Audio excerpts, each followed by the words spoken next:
সময় সঙ্গে আমি এর আগে আপনাদের সঙ্গে কথা বলেছি। আমরা যে মাদ্রাসা প্রতিষ্ঠা করেছি আমরা সবাই মিলে, এই মাদ্রাসার ইয়ানা সদস্য সম্মেলন, অভিভাবক সম্মেলন সামনে ডিসেম্বর মাসের 20 তারিখে, অর্থাৎ পৌষ মাসের আমরা 7 তারিখ হয় ওটা সম্ভবত 20 ডিসেম্বর, দিনটা হচ্ছে শনিবারের দিন আমরা নির্ধারণ করেছি ইনশাআল্লাহ।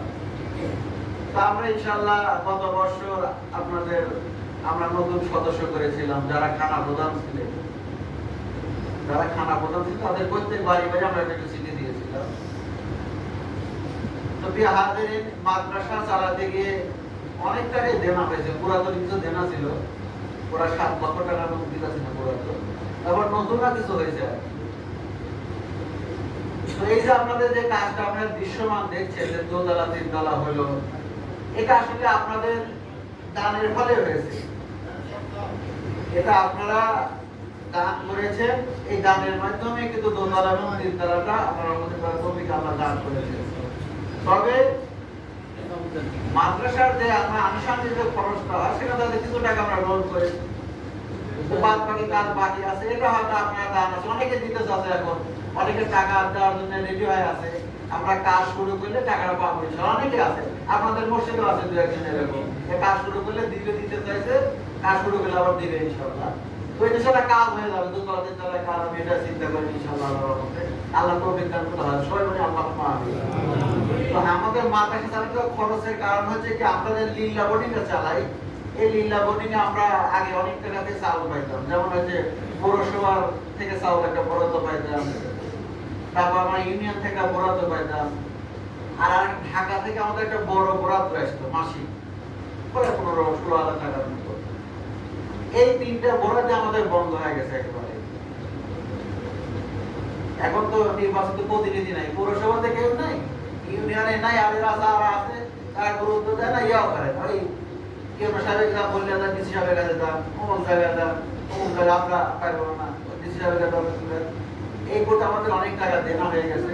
তো আমরা সেই দিন মিটিং এর সিদ্ধান্ত নিয়েছি যে আল্লাহ রাসূল নিজেই বলেন, মাসালুল লাযিনা ইয়ানফিকুনা আমওয়ালাহুম ফি সাবিলিল্লাহি কামাসালিন হাব্বাতিন আমবাতা সাবহা সানাবিলা ফি কুল্লি মিয়াতুন হাব্বা আল্লাহু ইউদাইফু লিমান ইয়াশা আল্লাহু ওয়াসিউল আলিম।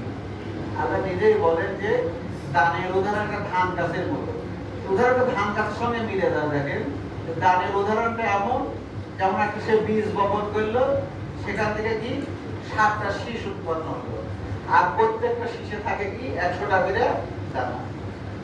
কিয়ামতের দিন মহান রব্বুল আলামিন কিছু বান্দা আছে যাদের আমলনামা তারা হাতে পাওয়া পর বলে, দেখে আল্লাহ এটা তো আমার আমলনামা না, এটা তোমার ফেরেশতা ভুল করে দিয়েছে, আমি দুনিয়াতে এত আমল করিনি, আমাকে এই আমলনামা ফেরেশতা ভুল করে দিয়েছে, এই আমলনামা আমার না। তো আল্লাহ বলে, না এটা তোমার আমলনামা। এটা কারণ হলো মহান রব্বুল আলামিন নিজেই বলেন যে দানের উদাহরণটা বলছে যে আপনি ছোট্ট একটা গরু কিনে নিয়ে এসেছেন, বাছুর কিনে নিয়ে এসেছেন, আপনি লালন পালন করলে বড় হবে না? বড় হবে। এক সময় কি 20,000 টাকার জিনিস কি 2 লাখ 20,000 টাকা হবে না? অবস্থায় যদি ভালো একটা নাম দিতে পারেন, ঢাকা লেগে গেলে কি 20 লাখ 10 লাখ টাকা হারালেও হয় না। হয় না এরকম? দানের উদাহরণটা আল্লাহর সঙ্গে তুলনা করছে যে ছোট্ট একটা দান হলেও অল্প দান, কিন্তু মহান রব্বুল আলামিন বলেন যে সেটা আমি কুদরতের হাতে গ্রহণ করি। শুধু তাই নয়, সেটা গ্রহণ করে কি আস্তে আস্তে পাইলে বসে বড় করি, সেটা কি হয়ে যায়, এক সময় বহুত পারামার হয়ে যায়। এ কথা তোমার কিছু গোপন দান, যেটা তুমি নিজের অজান্তে দিয়ে দিয়েছো, যে দানের দ্বারা তোমার উপকার হয়েছে, সেই দানের ফজিলত, সেই দানের আজকে এই দানের পরিমাণটা বাইরে তোমার নেকির পরিমাণ এত হয়ে গেছে, তোমার আমলনামা, এটাই তোমার আমলনামা। সুবহানাল্লাহ।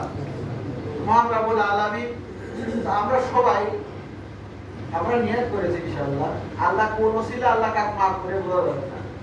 কিয়ামতের দিন বলা হচ্ছে যে কিয়ামতের যে সময়টা হবে, বিচারের যে সময়টা শুরু হবে, এই শুরু হওয়ার পর দীর্ঘ সময় অপেক্ষা করতে হবে।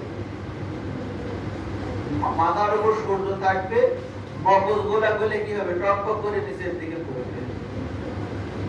তো মহানবুল আলামিন বলে 3 শ্রেণীর লোক, হাদিসে আসছে যে 3 শ্রেণীর লোক সেদিন আল্লাহর আরশের ছায়া স্থান পাবে। আল্লাহর আরশ, সূর্য নিচে যে আল্লাহর আরশ থেকে আর কি কোনো কষ্ট হবে নাকি? আল্লাহ সেই এক শ্রেণী হচ্ছে কি দানকারী। দানকারীকে আল্লাহ আরশের ছায়া নিচে রাখবে।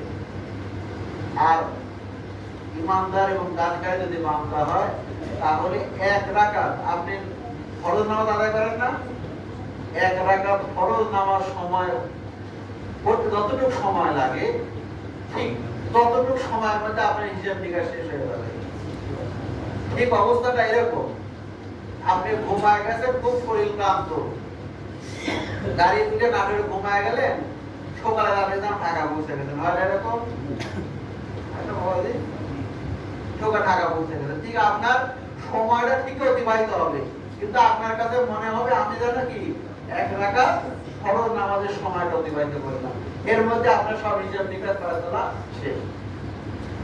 তো আল্লাহ আমাদের আরো ওসিলা আল্লাহ আছে, আমাদের আল্লাহ যেন জানের ওসিলা আল্লাহ আমাদের মাফ করে দেন। সবাই আল্লাহুম্মা আমিন।